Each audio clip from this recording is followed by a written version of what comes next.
brought tears to my eyes. And I love to.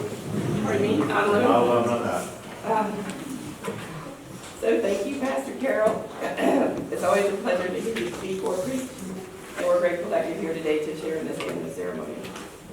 I'd like to mention that she had her Bible open, and she had a little 3x5 card with like 5 words written on it. Okay, we're here today to celebrate and remember these 4 men of God: a rabbi, a Roman Catholic priest, a Methodist minister, and a Dutch Reformed minister. All were Army chaplains. They gave their life jackets to save others, and in so doing gave up their only means of survival. They were last seen on the deck of the Dorchester with their arms linked and their heads bowed in prayer as they went to their watery graves in the North Atlantic. As referenced earlier, John 15, verse 13, greater love has no man than this, that he lay down his life for his friends. They were each awarded the Purple Heart and Distinguished Service Cross posthumously, and in 1960, a special medal for heroism was presented to their next of kin, an award intended to have the same weight and importance as the Medal of Honor. At this time, a candle will be lit for each of the 4 chaplains by these 4 chaplains here today. Honoring Alexander D. Good is Chaplain Robert Berry with the American Legion. Honoring George L. Fox is Chaplain Courtney Motcher with the Disabled American Veterans. Honoring Clark V. Poling is Chaplain John Sawyer with the Veterans of Foreign Wars. And honoring John P. Washington is Chaplain Roger Clements with the Marine Corps League.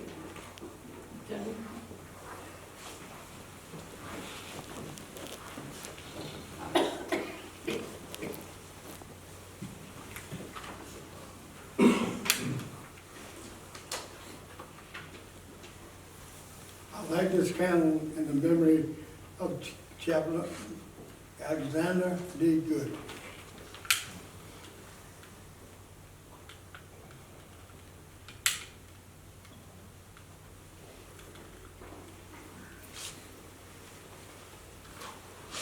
Growing up in Washington, D.C., Alexander Good was an outstanding athlete and scholar. Following in his father's footsteps, this young man, known for his laughter and love of life, became a rabbi. Even as he pursued his studies, he found time to serve in the National Guard. The return of the body of the unknown soldier to Arlington National Cemetery had a profound effect on Good. He attended the ceremony, choosing to walk the 15 miles that were 15 miles back rather than take a car or a bus. He thought it showed more respect. Good married his childhood sweetheart, and they had a daughter. He was serving a synagogue in York, Pennsylvania, when World War II broke out. One day, Ms. Good received a telegram from her husband that read, "Having a wonderful experience," and she knew that her husband had found a companion with whom he could share his faith and his good humor.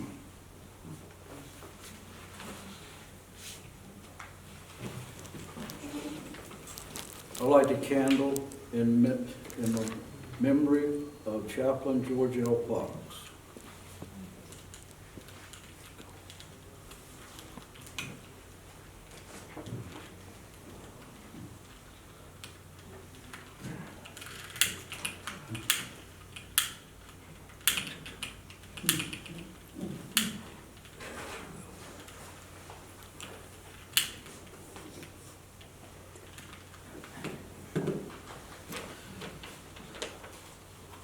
George Fox was the oldest of the 4 chaplains in Vermont. He was called the Little Minister because he was 5'7". Lying about his age in 1917, he enlisted in the Army as a medical corps assistant.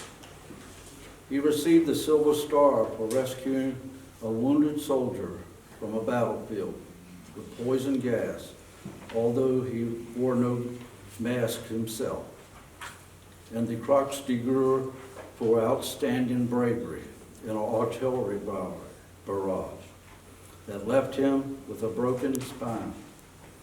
After the war, he became a successful accountant. He was happily married with 2 children when he heard God's call to the ministry. Fox went back to school and later was ordained as a Methodist minister. When war came, he once again enlisted, telling his wife, "I got to go." I know from experience what our boys are about to face. They need me. Before I boarded the Dorchester, he wrote a letter to his daughter. "I want you to know," he wrote, "how proud I am of your marks in school are so high. But always remember that kindness and charity and courtesy are much more important."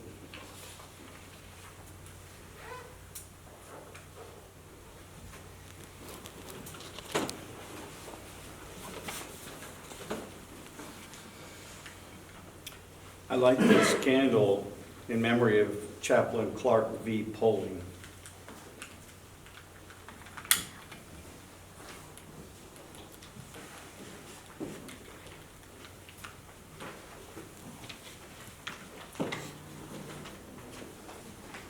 Clark Poling was the youngest of the four chaplains and the seventh generation in an unbroken line of ministers in the Dutch Reformed Church. When World War II broke out, he was anxious to go, but not as a chaplain.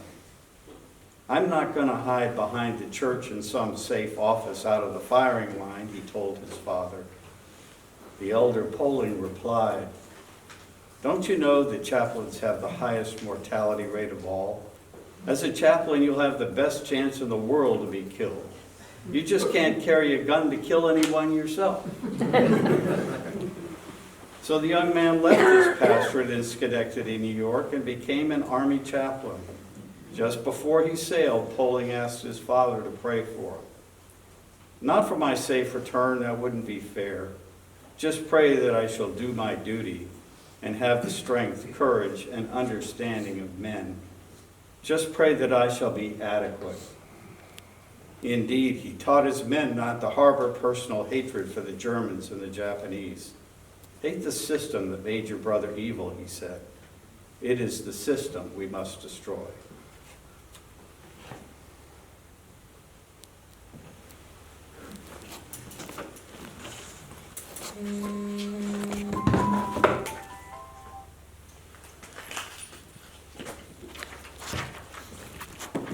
I light this candle in memory of Chaplain John P. Washington.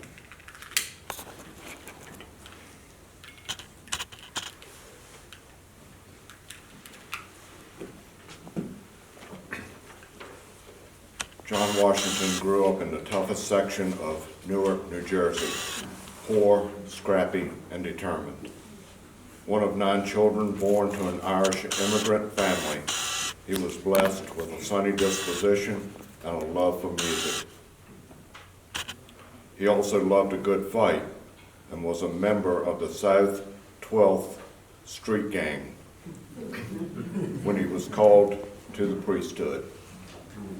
He played ball with the boys of the parish, organized sports teams, and when the war broke out, went with his boys into the Army. Raised in song and prayer to comfort those around him, Washington's beautiful voice could be heard above the cries of the dying in his final moments on February 3rd, 1943.